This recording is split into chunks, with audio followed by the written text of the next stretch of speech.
If you want to create a source code icon in Figma quickly and easily, this video is going to show you the exact steps. This is a really useful trick if you are designing a developer website, an app interface, a dashboard, or any project where you need a clean source code symbol without drawing it from scratch. And the best part is, you can do it in just a few clicks using a free plugin inside Figma. If this tutorial helps you out, please take a second to hit like and subscribe for more simple Figma tutorials just like this.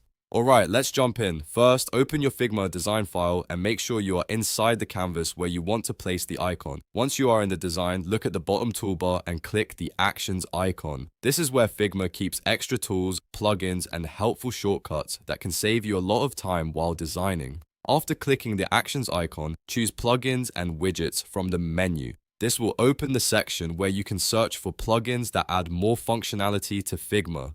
Now, in the search bar, type Iconify. Iconify is one of the most popular icon plugins in Figma because it gives you access to a huge library of icons for free.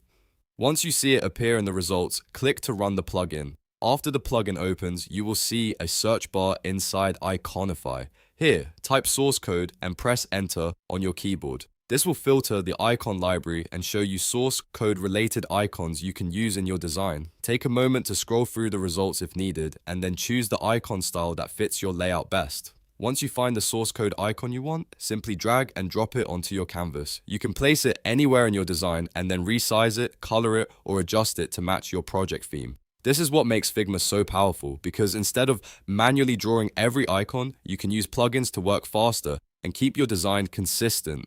If you want, you can also duplicate the icon, move it into button designs, navigation elements, or feature cards, and create a more polished UI in less time. And that's it! You've now created a source code icon in Figma using Iconify. It was fast, simple, and completely beginner-friendly. If this video helped you, don't forget to like the video, subscribe to the channel, and turn on notifications so you never miss the next Figma tip and tutorial. Thanks for watching, and I'll see you in the next one.